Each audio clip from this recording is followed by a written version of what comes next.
하나님의 은혜가 우리 모든 성도님들에게 함께 하시기를 바라겠습니다. 특별히 우리 이다른 장로님 모든 가족들 하나님의 위로와 또 은혜가 풍성하게 임하시기를 바라겠습니다. 우리 성가대원들 오늘 아름다운 찬양 감사합니다. 오늘 부르셨던 그 찬양의 노랫말들을 다 기억하시죠? 여기에 모인 우리는 하나님의 은총을 받은 자들임에 틀림이 없습니다. 오늘 이곳에 모인 우리들은 하나님의 사랑을 받은 자임에 틀림이 없습니다. 그렇죠? 네. 가끔 우리 찬양대원들이 이렇게 곡을 선정을 하고 또 하나님께 영광을 드리는 모습을 보면서 깜짝깜짝 놀랄 때가 있습니다. 오늘도 마찬가지입니다. 어쩌면 제가 준비한 말씀에 딱 맞게 그렇게 선곡을 해주셨을까 생각을 하면서 이것이야말로 성령 하나님의 역사다 그런 생각을 갖습니다. 참으로 감사합니다. 어두움이 있어도 빛으로 인도하시고 끝내는 우리에게 승리케 하신다는 우리 주님이 계심을 우리가 감사하십시다. 오늘 설교 제목이 좀 무겁죠? 어떻습니까? 하나님의 심판. 우리 재림 성도들의 가슴 속에 하나님의 심판하면 좀 이렇게 어떤 압박이 좀 있나요? 아니면 어떤 두려움이 좀 있나요? 그렇죠?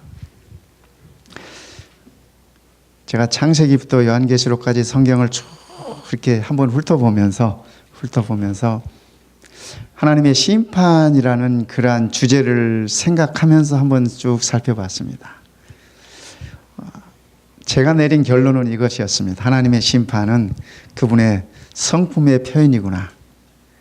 하나님의 심판은 당신의 백성들에게 하나님의 사랑의 표현이구나.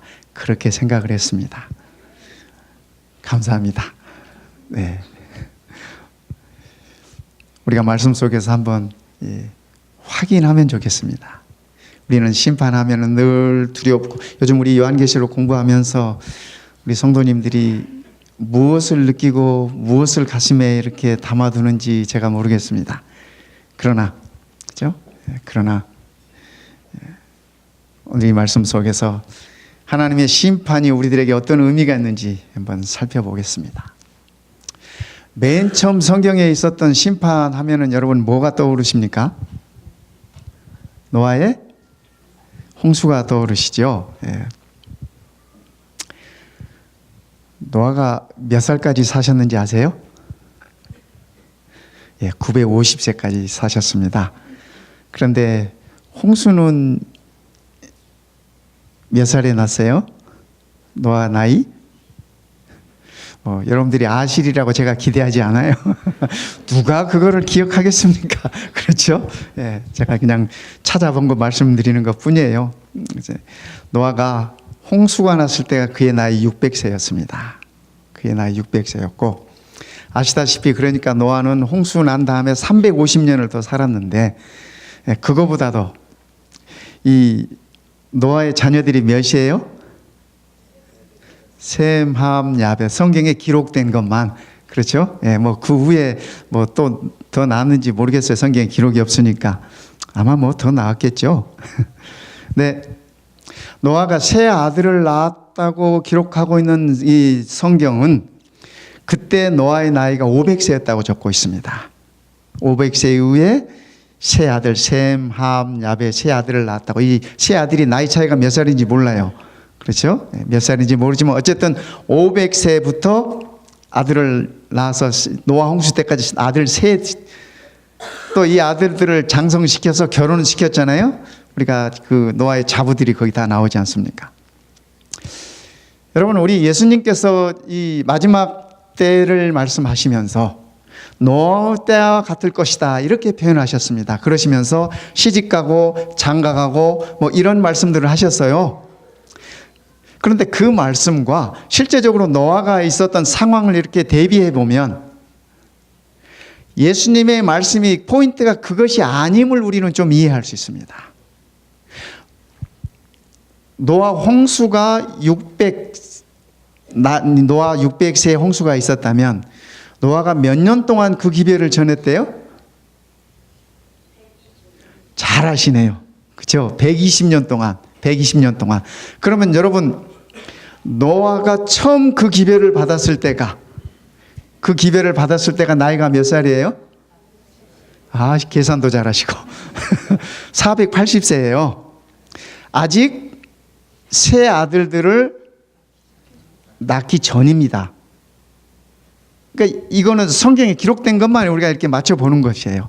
120년 동안 이 기별을 전했는데 600세 노아 홍수가 났으니까 480대 처음 하나님께로부터 그 위탁을 받으시고 말씀을 전하면서 아들들 낳았어요. 예수님께서 노아 홍수 때, 노아우 때에 시집가고 장가가고 했던 그 의미가 시집가고 장가가고 했던 것이 잘못된 것이 아니라고 하는 말씀을 얘기하시고 계시는 거잖아요. 노아는 그가 심판의 기별을 전하면서 하나님께서 이 세상을 멸망시킬 것이라는 기별을 전하시면서 자기의 일상생활은 충실하게 하셨어요. 그렇지 않습니까? 아들도 셋씩 낳고, 그죠? 다 이거 하나님의 축복이니까. 그리고 노아 혼자 그 방주를 지었겠습니까? 그렇죠? 노아 이 방주가 크지 않습니까? 노아가 무슨 언제 배를 만들어 봤다고 혼자 했겠어요? 그 당시에 기술 있는 사람들, 재주 있는 사람들 다 불러다가 페이 줘가면서, 그죠? 싹 줘가면서 일 시켰지 않겠습니까? 그렇게 해서 노아가 방주가 지어졌습니다. 120년 동안 하나님께서는 노아를 통해 이 백성들에게 심판의 기별을 일러주셨습니다. 120년이 됐어요. 드디어 방주가 다 완성이 되고 이제 방주 문을 닫을 때가 됐습니다. 하나님께서 짐승들을 정한 짐승은 7쌍씩, 부정한 짐승들을 2쌍씩 다 집어넣으셨잖아요. 가게 하셨잖아요. 여러분, 이게 누구를 위한 것이었던 것 같아요? 여러분 생각해 보셨어요? 하나님께서 짐승을 보존하기 위해서 그러셨을까요? 저는 그렇게 생각이 안 들어져요. 왜냐하면 하나님께서 이 짐승들을 만들 때, 새들을 만들 때 뭘로 만드셨어요? 말씀으로 만드셨어요. 하나님께서 한마디 하시면은 생겨나는 것들이에요. 그런데 굳이 왜, 그죠? 상상만 해도 이렇게 장관 아닙니까? 목이 긴 기린도 짝을 지어서 이렇게 방주로 들어가고, 무서운 사자도 짝을 지어서 들어가고, 그죠? 양도 짝을 지어서 들어가고. 이거 누구를 위한 것 같아요? 저는 심판의 기별을 받은 사람들을 위한 하나님의 살아있는 메시지였구나, 저는 그렇게 생각이 들었습니다. 그 백성들이 저 짐승들도 하나님의 말씀에 순종하는구나, 이렇게 생각하기를 하나님께서 원하셨던 것 같아요. 그런데 이게 마음이 고다가지고, 그죠? 굳어가지고 감흥이 없어요. 감동이 없어요. 우리가 하나님의 말씀에 선포되는 걸 들으면서도 아멘이 잘 안 나오는 거랑 똑같아.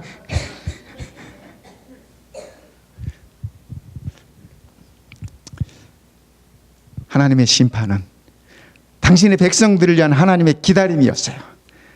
하나님의 사랑의 기다림이었다고 저는 그렇게 생각합니다. 끝내 이 백성들이 그걸 거절한 것 아니겠습니까? 심지어는 그 방주를 지었던 사람들까지도, 왜냐하면 그 사람들 중에 한 명도 방주에 있었더라고 성경 기록하지 않고 있기 때문에. 방주 지을 때 방주 밖에서 만들었겠습니까? 제가 저기 이 울산 그쪽에 가서 배 짓는 거 한번 봤어요. 현대 조선소에 가서 다 배 안에 들어가서 작업하더라고요. 배 안에서 작업하는 그 사람들 단 한 사람도 그 배 안에 없었다고 하는 사실이 우리의 가슴을 아프게 합니다. 120년 동안 들어왔던 그 기별, 짐승들까지도 들어가면서 메시지를 보냈던 그 기별들, 그들이 다 무시했습니다. 끝내는 하나님께서 노아의 가족들만 이렇게 겨우 살리셨어요. 겨우 살리셨어요. 다음에 성경에 나오는 이 심판의 기별은 아브라함 때입니다. 세월이 좀 많이 흘렀네요. 아브라함이 하루는 이렇게 이 텐트 밖에 나와 앉아있더니 손님들이 이렇게 지나가셨어요. 손님들을 이렇게 잘 대접했습니다. 소도 잡고 떡도 만들고 해가지고 이렇게 사라는 참 괴로웠을 거예요. 시도 때도 없이 아무 때나 손님 불러드리는 이 아브라함 덕분에. 저도 가끔 그런 축에 속합니다만은 어쨌든, 그죠? 잘 대접했습니다. 잘 대접했더니 그 중에 한 분이 하시는 말씀이, 우리가 저 소돔과 고모라를 멸망시키려고 한다. 아브라함이 그 말을 듣고, 거기에 누가 있어요? 네 조카들이 있어요. 조카들이 있어요. 롯도 있고 미세스 롯도 있고 그의 딸들도 있고, 그죠? 그래서 아브라함이 이렇게 하나님하고 딜을 하지 않습니까? 하나님, 의인 50명만 있으면 멸망시키지 않으시겠습니까? 그랬더니 그래, 살펴봐라. 50명 있으면 안 하겠다. 생각하니까 꼽아보니까 50명은 조금 안 될 것 같아. 그래서 하나님, 45명만 있으면, 그래, 그러자. 40명만 있으면, 그래, 그러자. 30명만 있으면, 이쯤 되면 뒤통수를 하나 날릴 것 같아요. 저 같으면. 그렇죠? 30명만 있으면, 우리 하나님께서 그래, 30명만 있으면 내가, 그래도 꼽아보니까 30명이 안 되나 봐요. 20명만 있으면.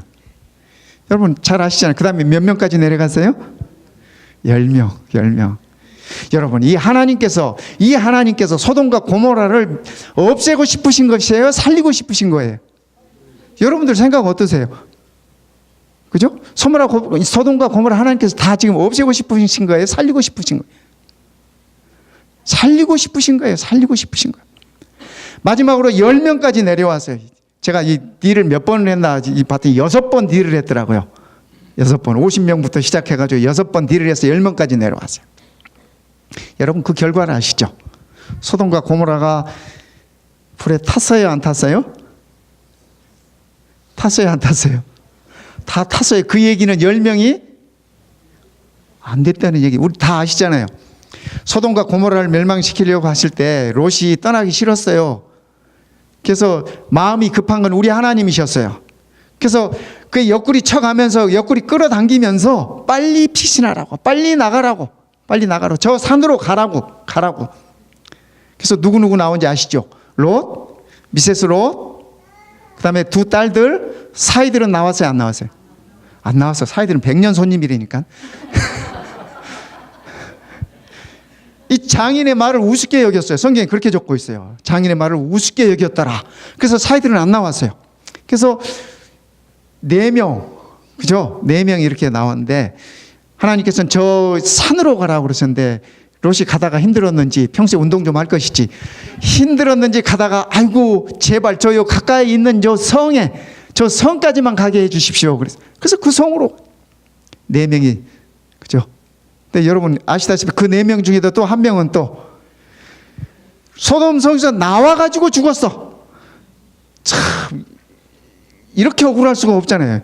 여러분, 하나님께서 소돔과 고모라를 멸망시키고 싶으신 것이 아니었어요. 그 안에 있는 내 백성들을 찾아서 구원하시기로 그러셨던 것이에요. 여러분, 우리가 하나님의 말씀을 듣고 하나님의 초청을 받고 구원받았는데, 성에서 나왔는데, 나와서 가는 중에 미세스 롯처럼 돌아가시지 말기 바랍니다. 그 제일 억울한 사람이잖아요, 미세스 롯. 그죠? 하나님의 심판은 우리를 살리려고 하는 것이 그분의 심판인 것입니다. 조금 더 가볼까요? 출애굽 당시로, 모세 당시로 조금 더 가보십시다. 세월이 좀 흘렀네요. 그 백성들을 이렇게 데려오기 위해서 재앙을 내려요. 그죠? 바로가 말 안 들으니까. 첫 번째 재앙, 두 번째 재앙을 몇 번 내려요? 10번을 내려요. 10번을 내리는데, 그 중에도 뭐 우박이 내려서 짐승들이 죽고 뭐 이럴 때도 누구는 피해가 없었어요? 누가 그래요? 이스라엘은 피해가 없었다고. 네, 맞아요. 성경이 그렇게 적고 있어요. 여러분 신기하지 않습니까? 그 재앙들이 내리는데 당신의 백성들이 있는 땅에는 재앙이 내리지 않았어요. 그러니까 이 재앙은 누구를 위한 것이에요? 그죠? 하나님을 가슴에 담고 있지 않는 자들을 위한 것이었어요. 흑암 재앙도 있었지 않습니까? 그 10재앙 가운데 흑암이 내리는데도 성경은 이렇게 적고 있습니다. 하나님께서 당신의 백성들이 있는 곳에서는 빛을 비추셨더라, 이렇게 적고 있습니다. 재앙은, 그죠? 당신의 백성들을 살리기 위하여 하나님께서 이 베푸신 것이었지만은 당신의 백성들에게는 그 재앙은 임하지 않았습니다. 심지어는 애굽 사람들이라 할지라도 애굽 사람들이라 할지라도 그들이 하나님의 말씀에 순종했으면 그들은 그 재앙에서 벗어났어요. 마지막 재앙, 장자들이 죽는 그 재앙에서도 양을 잡아서 문설주에 피를 바른 자들은 이스라엘 백성이 아니라 할지라도 죽음의 사자가 넘어갔습니다. 여러분 아시잖아요. 이스라엘 백성들이 출애굽할 때 애굽 사람들이 함께 있었어요, 없었어요? 그 무리 가운데 있었어요. 하나님께서 이스라엘만 구원하시려고 하시는 것이었어요? 아니요. 애굽인이라 할지라도 하나님의 말씀에 순종하는 자들은 하나님께서 구원하려고 하셨어요. 그것이 출애굽이었어요. 그래서 다 함께 이렇게 홍해를 건넜던 것 아닙니까? 오늘 우리에게 있어서도 하나님의 심판은 그렇습니다. 조금 더 가볼까요? 세월이 많이 흘렀어요. 이제는 하나님께서 이스라엘만을 구원하시는 것이 아니라 이방인 니느웨 성을 구원하셔야 되겠대요. 니느웨 성. 여러분 아시다시피 니느웨 성은 아시리아라는 나라의 수도였습니다. 그 당시 아시리아는 이스라엘을 점령하는 점령군이었습니다. 우리나라로 말하면 일본이 36년 동안 우리나라를 지배하고 있던 그 시대하고 똑같습니다. 지금 말로 표현하면 하나님께서 동경을 구원하시기 위해서 저를 동경에 보내시는 것이에요. 그래서 동경 사람들 회개해라. 하나님께서 너희를 심판하실 것이다 라는 메시지를 보내려고 하시는 것이었습니다. 요나가 괜히 도망간 거 아니에요. 왜냐하면 요나 마음속에 저 니느웨 사람들 싹 하나님께서 쓸어버렸으면 좋겠어요. 근데 하나님께서 왜 안 쓰는지, 저 왼수들 왜 살려놓는지 모르겠어요. 이 요나 마음에. 그래서 하나님께서 요나야 니느웨로 가거라. 그러니까 요나가 집에서 나와가지고 여러분 다 아시잖아요. 전혀 반대 방향으로 배 타고 가잖아요. 니느웨는 낙이 타고 가야 되는 거리입니다. 그런데 배 타고 반대로 가잖아요. 아시다시피 하나님께서 그런 요나 억지로라도 끌어다가, 그죠? 억지로라도 끌어다가 죽을 고생 시켜가면서 다시 돌려보냅니다. 요나가 그래서 이제는 죽었다 살아났으니까 니느웨로 가지 않습니까? 가서 심판의 기별을 전합니다. 며칠 동안. 그죠? 여러분 다 아시잖아요. 요나가 그 말씀을 전하면서도 마음은 전혀 동하지 않았어요. 그죠? 우리가 이 요나서 이 문맥에서 그런 게 느껴지지 않습니까? 그죠? 그러나 그 기별은 복음이었습니다. 니느웨 사람들한테, 이방인들에게 복음이었어요. 그들이 그 기별을 듣고 다 회개했습니다. 회개해서 하나님 앞에 돌아섰습니다. 그때 하나님께서 그분의 뜻을 돌이키셨습니다. 하나님께서 니느웨 백성들을 멸망시키지 않은 것에 대해서 불만 가진 사람 한 사람이 있어요. 여러분 아시죠? 누가 불만이었어요? 요나는 그게 기분 나빴어요. 하나님 왜 저 인간들을 살려둡니까? 정말 그게 기분이 나쁘고 이해가 안 갔어요. 그때 하나님께서 하시는 말씀이 있었죠? 네가 내게 그늘을 만들어주는 저 박농굴도 귀하게 여기는데 내가 저 안에 있는 10만 명이 넘는 내 백성들을 왜 귀하게 여기지 않겠느냐. 요나는 니느웨 사람들을 귀하게 여기지 않았습니다. 우리가 지금도 어른들은 일본 사람 하면 일본하고 축구만 해도 그죠? 그게 쌓인 겁니다. 쌓인 거. 우리가 충분히 이해되는 부분이에요. 그러나 우리 하나님은 니느웨 사람이든 이스라엘 사람이든 한국 사람이든 일본 사람이든 우리 하나님은 다 구원하시고 싶어 하시는 것이 그분의 심판입니다.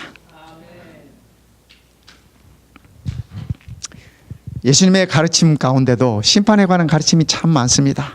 알곡과 가라지, 또 이렇게 잔치를 베풀고 임금이 초청을 했는데 예복을 안 입고 들어와서 예복 안 입은 사람, 입은 사람 구별하시고 심판에 관한 가르침들이 참 많습니다.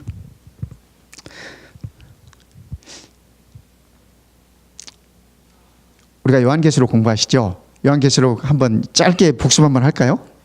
제가 말씀드리지만 요한계시록은 우리의 시선을 땅에서 하늘로 이렇게 자꾸 반복해서 시선을 옮기도록 그렇게 이 요한계시록이 되어 있습니다. 1장에서는 예수님의 아름다운 모습을 보지 않습니까? 사도 요한이. 2장에서는 7 교회를 통해서 이 땅의 세상의 역사 가운데서 당신의 백성들이 어떻게 지나야 될지를 얘기를 하고 계십니다. 4장 5장에서는 하늘 보좌를 보여주시면서 거기서 예배하는, 그죠? 찬양과 경배를 드리는 그러한 모습을 보여줍니다. 6장에서는 7인을 통해서 이 땅에서 어떤 일들이 일어날 것을 다시 한번 반복해서 일러주십니다. 7장에서는 14만 4천을 통해서 하늘 보좌를 보여주시고 생명 강가에서 이 구원받은 백성들이 어떻게 있을 것을 얘기합니다. 8장 9장에서는 7 나팔을 통해서 이 땅에 어떤 재앙들이 임할 것인지를 얘기를 해주고 있습니다. 10장에서는 예수님의 모습을 보여주고 있어요. 그죠? 구름을 안고 하늘에서 무지개가 그 위에 얼굴은 해처럼 빛나고 예수님의 모습을 1장에 있었던 그 모습과 비슷하게 이렇게 묘사하고 계십니다. 11장에서는 백성들의 고통당하는, 이 땅에서 백성들이 고통당하고 있는 그 모습을 얘기를 하고 있습니다. 12장 13장에서는 하늘에서뿐 아니라 이 땅에서도 사단과 용, 여인의 후손들과의 싸움에 관해서 얘기해 주고 있습니다. 14장에서는 어린 양의 이끄는 생명 강가에서 어린 양의 노래가 들려오는 그 모습을 얘기해 주고 있습니다. 다시 15장에서는 어린 양의 노래와 모세의 노래를 우리들에게 소개해 주고, 16장에서는 7 대접, 그죠? 7 대접을 통해서 하나님의 진노가 어떻게 쏟아지는지 그것을 설명해 주고 있습니다. 이 땅에서 말입니다. 이 땅에서. 17장에서는 음녀가 어떻게 심판받을 것인가. 여러분, 음녀가 누군지 다 아시죠? 다 알아요. 18장에는 바벨론이 어떻게 패망할 것인가. 19장에서는 어린 양의 혼인잔치가 다시 하늘로 올라가죠. 어린 양의 혼인잔치가 어떻게 베풀어질 것인가. 20장에서는 사단이 어떻게 패망할 것인가. 끝내 마지막 사단의 패망을 20장에서 얘기하고 있습니다. 그리고 21장, 22장 여러분들 다 아시다시피 새하늘과 새 땅 재창조된, 회복된 지구의 모습을 얘기해 주면서 성경은 끝이 납니다. 요한계시록 간단하게 끝냈네요. 그렇죠? 여러분, 이 요한계시록의 핵심은 예언에 있지 않습니다. 예언에 있지 않아요. 예언 가운데 역사하시는 어린 양이 요한계시록의 핵심입니다. 우리가 이 예언이 어떻게 진행될 것이며 심판이 어떻게 이루어지고 뭐 야곱의 환란이 어떻고 일요일 휴업령이 어떻고, 이것이 우리의 신앙의 포커스가 아님을 기억하시기 바랍니다. 예수님은 그것을 원치 않아요. 그거를 원치 않아요. 우리가 말씀 속에서 확인하겠습니다. 확인하겠어요. 우리 재림교인들이 예언에 대해서 잘한다고 이렇게 자랑스럽게 생각하고, 그죠? 이 밖에다 얘기도 잘해요. 그런데 그래서 뭐? 여러분, 우리가 예언을 잘 알고 잘 이해하고 있어서 뭐 어떻다는 거예요? 저는 우리들의 삶을 보면 안타까워 죽겠어요. 성경 지식은 많지만 우리의 삶은 달라요. 그 모습이 아니에요. 우리가 아무리 예언에 관해서 많이 알고 아무리 뭐 이렇게 우리의 지식을 자랑해도 우리를 바라보는 자들이 우리의 성품에서 예수의 모습이 보이지 않으면 그래서 뭐 어떻다는 거야? 이렇게 얘기합니다. 오늘 우리가 하나님께서 말씀 속에서 우리에게 심어주고 싶은 얘기가 무엇인지 그 핵심을 찾으면 좋겠습니다. 어린 양을 찾는 것이 그 핵심입니다. 요한계시록 16장, 아까 제가 말씀드렸죠. 16장은 7 대접을 통해서 하나님의 진노가 쏟아지는 것이라고, 이 땅 위에. 그런데요, 골로새 3장 1절부터 4절에 있는 말씀을 한번 잠깐 볼까요? 요한계시록이 반복해서 하늘과 땅과 우리의 시선을 이렇게 계속 반복해서 이렇게 돌아보게 하잖아요. 이유가 여기 있습니다. 그러므로 너희가 그리스도와 함께 다시 살리심을 받았으면, 우리가 그리스도와 함께 다시 살리심을 받았나요? 아멘입니다. 그렇죠? 예. 믿음으로 침례를 통해서 우리가 그리스도와 함께 다시 살리심을 받은 사람들입니다. 그렇다면 위의 것을 찾으라. 요한계시록에서 반복해서 땅과 하늘을 우리들에게 우리의 시선을 인도해 주지 않습니까? 그것은 위의 것을 찾으라는 얘기입니다. 거기는, 위에는 그리스도께서 하나님 우편에 앉아 계시느니라. 하나님이 시퍼렇게 살아 계시는데 우리는 하나님이 돌아가신 것처럼 그렇게 생각하고 그렇게 살아요. 그렇죠? 어제 저녁에 우리 이 말씀에서도 보았죠? 내가 하나님 앞에서, 전도서의 말씀 5장에 있는 그 핵심의 기별이, 내가 하나님 앞에서, 그죠? 예. 위의 것을 생각하고 땅의 것을 생각하지 말아라. 이는 너희가 죽었고 너희 생명이 그리스도와 함께 하나님 안에 감추었음이니라. 이 말씀이 우리 이다론 장로님만 말씀하시는 거 아니에요. 성도 여러분 아시죠? 우리가 다 그리스도와 함께 하나님 안에 감춰진 자들입니다. 저는 이 사실이 참으로 감사합니다. 우리의 생명이신 그리스도께서 나타나실 그때에 너희도 그와 함께 영광 중에 나타나리라. 우리가 이 소망을 잃지 마십시다. 요한계시록 16장 15절 말씀 보시겠습니다.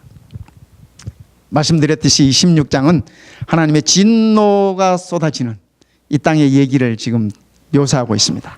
그런데요, 여기 이 16장 가운데 유일하게 이 성경절만 좀 이상한 말씀이 들어있어요. 함께 한번 읽어볼까요? 보라, 시작. 보라, 내가 도적같이 오리니 누구든지 깨어 자기 옷을 지켜 벌거벗고 다니지 아니하며 자기의 부끄러움을 보이지 아니하는 자가 복이 있도다. 요한계시록 16장 가운데 쓸만한 말은 이 말 한마디예요. 나머지는 다 하나님의 진노가 쏟아지는 모습들이에요. 두려운 모습들이에요. 겁나는 모습들이에요. 그런데 그 중에 이 말씀을 포함시켜 놨어요. 뭐래요? 보라, 내가 도적같이 오리니 누구든지 깨어서 자기 옷을 지키면. 여러분, 우리는 어떤 옷을 가지고 있나요? 그렇죠? 비단 옷? 뭐 좋은 옷? 요한계시록에서 말하고 있는 우리의 옷은 예수님의 피에 빠른, 그죠? 예수님의 피에 빠른 그리스도의 의의 옷을 얘기하고 있는 것입니다. 예. 이런 자는 하나님의 진노가 쏟아지는 그때에 그 진노의 대상이 아니라고 하는 말씀을 우리들에게 분명하게 일러주고 계시는 것입니다. 자기의 부끄러움을 보이지 아니하는 자. 우리의 부끄러움이 뭘까요, 성도 여러분? 그죠? 아담과 하와가 범죄한 다음에 부끄러워서 나무 숲으로, 무화과 나무 숲으로 이렇게 숨었다고 성경은 적고 있습니다. 그가 부끄러워서. 오늘 우리의 부끄러움은 죄 말고 더 부끄러운 게 뭐가 있겠습니까? 그렇죠? 예. 우리가 그리스도의 의의 옷을 입음으로 인해서 우리의 부끄러움을 가리운 자들입니다. 그래서 우리는 복 있는 사람들입니다. 요한계시록은 그러기에 무서운 공포의 책이 아니라 우리에게 희망과 소망의 책임이 틀림없습니다. 17장에 있는 말씀 보겠습니다. 17장 14절에 있는 말씀입니다. 아시다시피 이 17장은, 요한계시록 17장은 음녀를 하나님께서 어떻게 심판하시나. 여러분, 요한계시록의 음녀로 이렇게 표현된 것은 배도한 교회, 타락한 교회, 혼합된 교회를 일으키는 말은, 이르시는 말씀입니다. 그런데 그 중에 이 말씀을 포함시켜 놨었습니다. 저희가 어린 양으로 더불어 싸우려니와. 누가? 여기 저희는 누구예요? 제가 벌써 답 드렸잖아요. 그죠? 음녀가. 그죠? 배도한 교회가 어린 양으로 더불어 싸우려니와 어린 양은 만주의 주시오 만왕의 왕이심으로 저희를 이기실 터이요. 어린 양이 누구를 이겨요? 음녀를 이겨요. 음녀 배후에 있는 사탄을 이겨요. 그 얘기입니다. 그렇죠? 이기실 터이요. 또 그와 함께 있는 자들, 곧 부르심을 입고 빼내심을 얻고 진실한 자들은 이기리로다. 여러분이 그와 함께 있는 자들이 누굽니까? 그와 함께 있는 자가 누구예요? 부르심을 입은 자들이 누구예요? 아, 속 터져. 누구예요? 그렇게 자신이 없어요. 말씀을 보고도. 나래니까. 그죠? 그리스도와 함께 있는 자, 어린 양과 함께 있는 자, 그죠? 부르심을 입고 빼내심을, 음녀 가운데서 빼내시고 바벨론 가운데서 빼내시고 죄 가운데서 빼내신 우리를 일컬어는 말씀이에요. 이런 우리가 뭐 하겠다? 이긴다고 말씀하셨잖아요. 어린 양이 저희를 이긴 것처럼 우리도 사탄을 이길 것이라고 약속으로 주신 것이에요. 아까 제 공부방에서 시간이 없어서 제가 오늘 설교 중에 말씀드리겠다고 했죠. 사단을 어떻게 이기나요? 세상을 어떻게 이기느냐? 답이 여기 있습니다. 어린 양과 함께 어린 양과 함께 있으면 우리가 세상을 이기는 것입니다. 사탄을 이기는 것입니다. 왜 요한계시록 17장 가운데 이 말씀을 삽입하셨을까? 여러분 궁금하지 않습니까? 심판을 얘기하시면서, 세상에 대한 심판을 얘기하시면서, 음녀에 대한 배도한 교회에 관한 이 심판을 얘기하시면서 이 말씀을 왜 끼워 놓으셨을까? 우리에게 심판을 두려워하지 말라고 하시는 그분의 사랑의 표현이심을 저는 보았습니다. 한 절만 더 보십시다. 18장 20절 보겠습니다.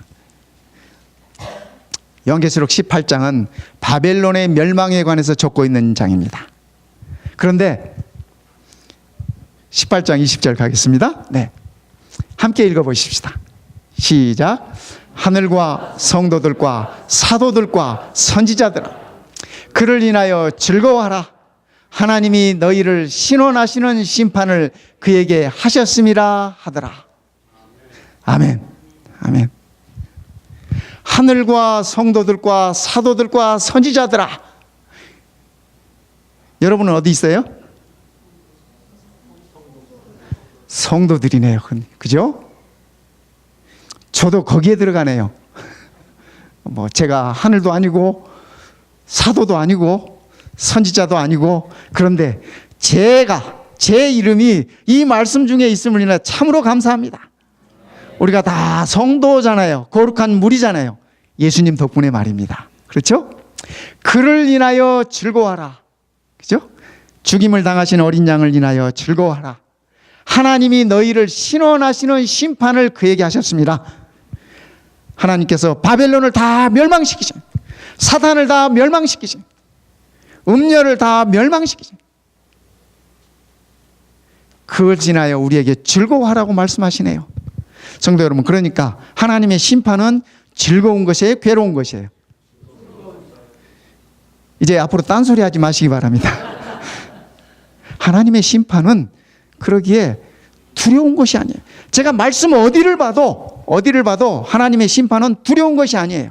적어도 누구에게는 부르심을 받고 빼내심을 입고, 그죠? 어린 양과 함께 하고 있는 우리에게는 심판은 즐거움이에요. 여러분, 억울한 일 당할 때 재판장에 가서 억울함이 풀어지면 그 재판은 얼마나 기다려지고 얼마나 즐거운 재판이겠습니까? 그렇죠? 하나님의 심판은 그러기에 성도들에게는 즐거움입니다. 다 즐거워라 그러셨잖아요. 성도들과 사도들과 선지자들아, 인류의 역사에 있었던 모든 하나님의 백성들아, 즐거워해라. 내가 그를 이겼노라. 성도 여러분, 우리가 즐거워하십시다. 심판은 하나님의 사랑의 표현이십니다. 심판은 죄인에게 이르러 오는 것입니다. 저주는 죄인에게 이르러 오는 것입니다. 죄인은 예수 없이 사는 자들이 죄인입니다. 내가 이만하면 됐지 하고 사는 사람들이 죄인입니다. 시편 101편 6절에 있는 말씀 결론으로 맺겠습니다. 다 같이 읽으십시다. 내 눈이, 시작. 내 눈이 이 땅에 충성된 자를 살펴 나와 함께 거하게 하리니 완전한 길에 행하는 자가 나를 수종하리로다. 왕께서 하시는 말씀입니다. 물론 다윗 왕이 기록한 말이지만, 그죠? 만왕의 왕 되신 우리 하나님께서 하시는 말씀이에요. 내 눈이 이 땅에 충성된 자를 살피겠다. 내 사람 찾겠다는 얘기입니다. 바빌론 안에서도 내 사람 찾고, 음녀 속에서도 내 사람 찾고, 세상 속에서도 내 사람 찾겠다고 하는 것이, 그것이 하나님의 심판임을 기억하십시다. 성도 여러분, 뭐 조사 심판이 어떻고 뭐 복잡하게 요새 뭐 이 말들 많잖아요. 그게 뭔 필요가 있어요? 무슨 필요가 있어요? 하나님의 말씀은 분명한데 우리에게, 그렇죠? 조사 심판도 하나님께서 자기 백성 찾으시는 겁니다.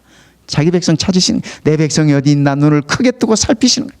그러면서 뭐래요? 완전한 길에 행하는 자가 나를 수종하리로다. 완전한 길에 행하는 자, 예수 그리스도를 옷 입고, 그죠? 말씀 안에 거하는 자가 완전한 자라고 하는 사실 우리가 아시죠? 성도 여러분, 오늘 하나님께서 나를 찾고 계심을 감사하시기 바랍니다. 하나님께서 나를 위하여 심판을 베푸셨음을 인하여 감사하시기 바랍니다. 의인에게는 심판이지만은 구원이지만은 악인에게는 그것이 멸망인 것입니다. 오늘 이 안식일 하나님께서 우리에게 베푸신 이 심판을 우리가 기다리면서 즐거움으로 기다리면서 말씀에 순종하며 사는 복된 백성들이 되시기를 이 시간에 간절히 바라겠습니다.